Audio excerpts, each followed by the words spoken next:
something as complex as the DRA's antenna in X-band, an active antenna that can move the beams electronically and can configure the beam electronically without any movement, is what makes this satellite the most advanced one in Europe today. These active antennas are at the cutting edge of new technology, with beam hopping and geolocation capabilities enabling artificial intelligence, big data, and the Internet of Things on the ground.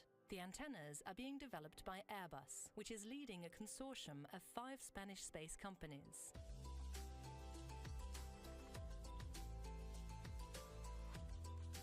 The active antennas are already in production. Actually, they are in the assembly, integration, and test phase. That is the last phase before delivery of the antennas. It's done in Barajas site in Airbus Defense and Space in Spain, and it will be delivered to Toulouse. For SpainSat NG-1, the mating between the communication module and the service module has taken place in Airbus facilities in Toulouse. This was the first step of the final satellite AIT phase. The SpainSat NG program has been a very good example of institutional and industrial collaboration. In the industrial part, it has been a very good collaboration between the 2 main industries in Europe, being Airbus and Thales Space, including all the Spanish industries in this important program. Airbus works to safeguard Europe's citizens and strategic autonomy. Through SpainSat NG, it will provide secure, resilient and flexible communications for those who keep us safe.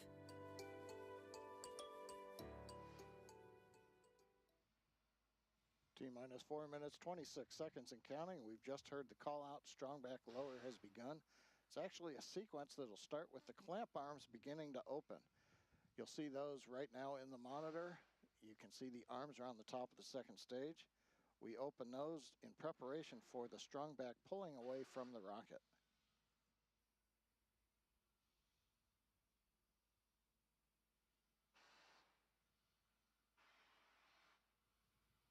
And you can see the arms coming open now.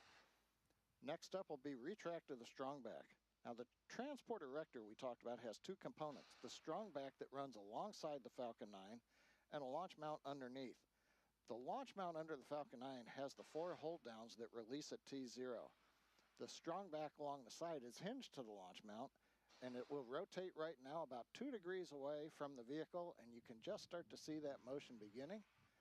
Now at liftoff, the strong back will then move to a position 45 degrees away from the Falcon, and that clears the way for launch of the launch vehicle. Completing the recline.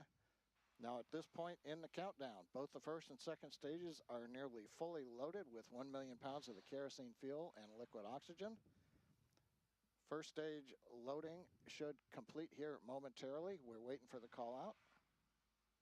And then about a minute later, second stage of liquid oxygen loading should complete.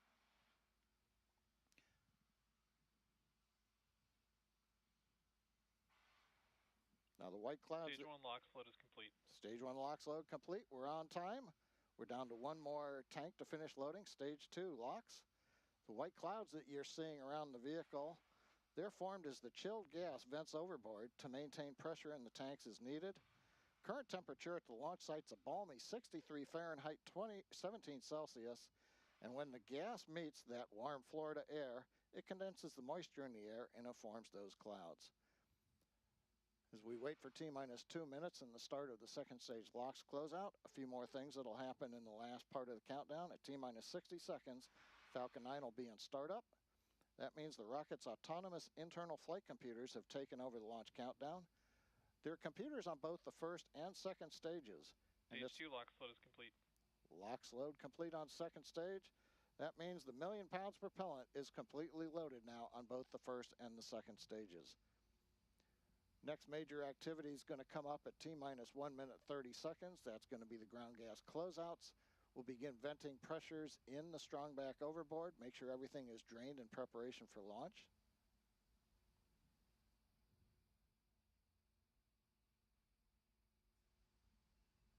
Gas launch closeouts has started. There we go. The gas closeouts have begun. Next major event will be T-minus 1 minute. As I mentioned, the Falcon flight computers will go into startup. One comment, I mentioned there were flight computers on both stages. During ascent, the second stage flight computer is the master. As we count down at T-minus 2 seconds, we'll begin the Merlin 1D engine ignition sequence. The flight computers will command the hold downs to release at T0. Falcon 9 is in startup.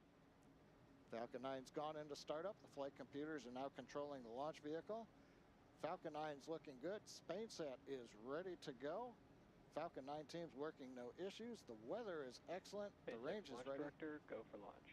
And the launch directors go for launch. Let's listen in to the flight of SpainSat NG-1.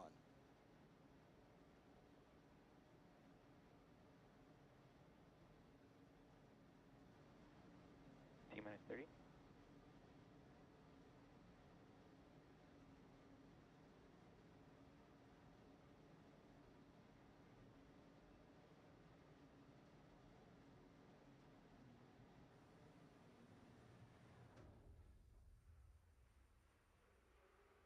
T-minus 10, 9, 8, 7, 6, 5, 4, 3, 2, 1, ignition, liftoff. Go SpaceX, go SpainSat NG-1.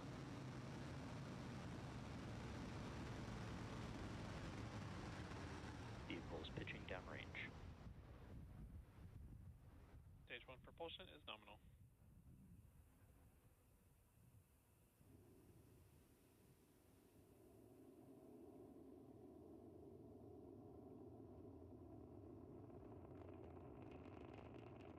T plus 30 seconds. Falcon 9 has successfully lifted off from Complex 39A at Kennedy Space Center. We can hear the characteristic rumble as the first stage heads into space. We're throttling down right now in preparation Power and telemetry nominal. for max Q. Good call out. Power and telemetry nominal, reports avionics.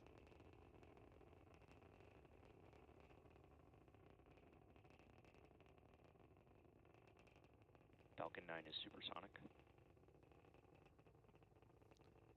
And we have throttled back up to power.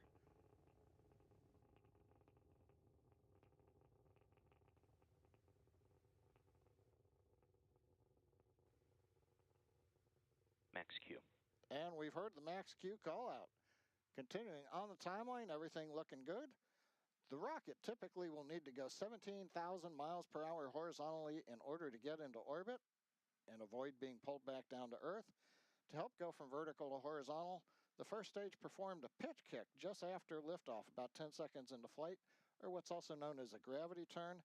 The engines gimbal a small amount, and that slowly turns the first stage from going straight up to going horizontal with the help of gravity, and eventually we will be roughly horizontal to Earth as we achieve orbit. Now you can track the progress to orbit by keeping an eye on the left side of your display. That's showing the first stage velocity and altitude, and then we'll have displays for the second stage as we get past stage separation. Now we're going to have coming up in about 30 seconds the start of the typical 3 quick events. Main engine cutoff, or MECO, you'll hear the call out.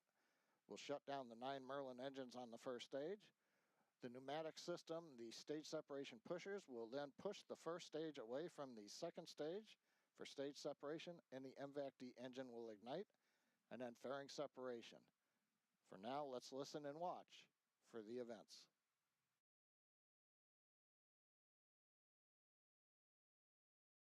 Main engine cutoff.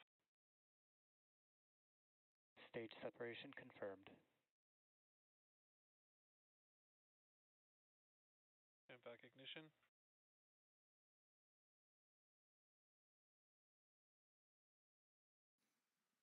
And there you heard and saw those events that happened back to back to back. We had main engine cutoff, stage sep, and second stage engine start number 1, SES-1. Right-hand side, you can see the altitude and the velocity of the second stage. So far, I want to remind folks who might be waiting for it, as we talked about earlier in the webcast, the first stage will not be recovered today. You may have noticed that we removed the landing legs and the grid fins to decrease the mass of the stage. That'll provide the performance needed to put the 6 metric ton spacecraft into orbit. the legs and fins can be used on other boosters. But now we want to say to the first stage, Fairing separation confirmed. fairing separation on time. And for first stage that is on its way back to Earth, not for recovery, farewell, and we thank you.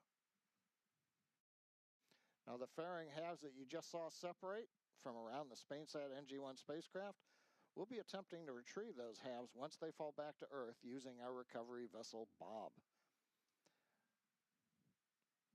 Now the fairings will orient themselves as they come back down with gas thrusters for entry into the atmosphere, and as they near the ocean, each fairing half uses a gas-powered deployer to release a parachute. The fairing computer will send commands that steer the fairings to the ocean landing, where the recovery vessel Bob will attempt to recover them. Now we've got a few minutes until our next major event, SECO-1, which is where we'll shut down our MVAC-D engine on the second stage in the parking orbit. Stage 1 FTS has safed. Coming up on 5 minutes, everything continuing to look good. You can see the orange-red glow of the niobium alloy nozzle extension on the second stage engine. Very standard for the MVAC-D engine.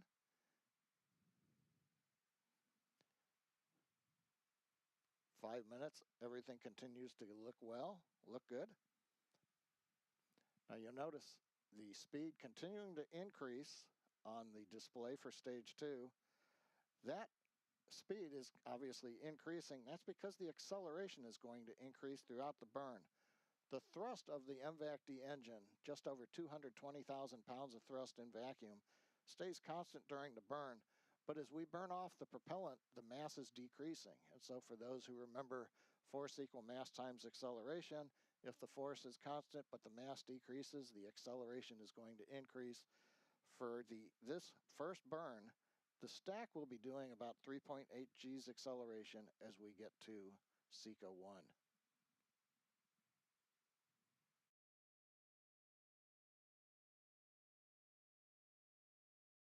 T plus 6 minutes, continuing to look good on the second stage.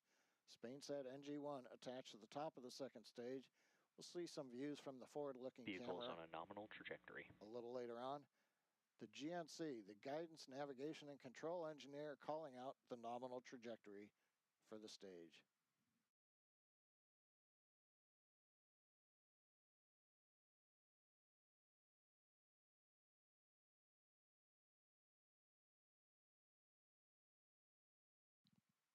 Six and a half minutes into flight, continuing to look good on the burn. Next major event's going to come up a little bit after 7 minutes. We should hear a call out of terminal guidance on the second stage as we begin to get ready for shutdown at T plus 8 minutes and 1 second.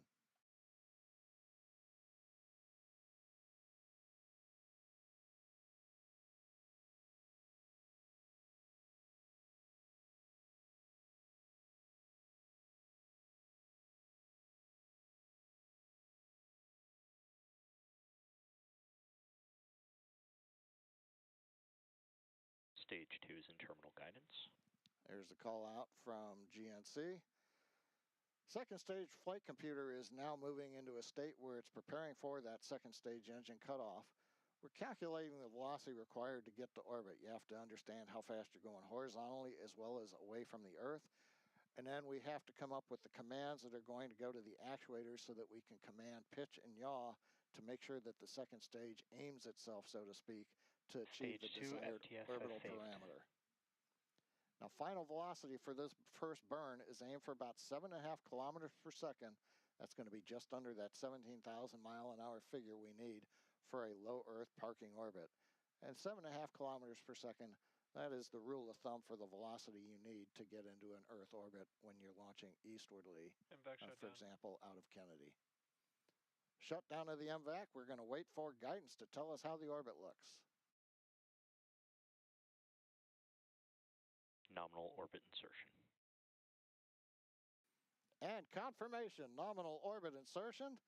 We're through second stage engine cutoff number 1, SECO-1. We're right where we want to be in orbit. Now, the second stage, and we've got another nice view looking forward from the payload attach fitting up at SpainSat NG-1.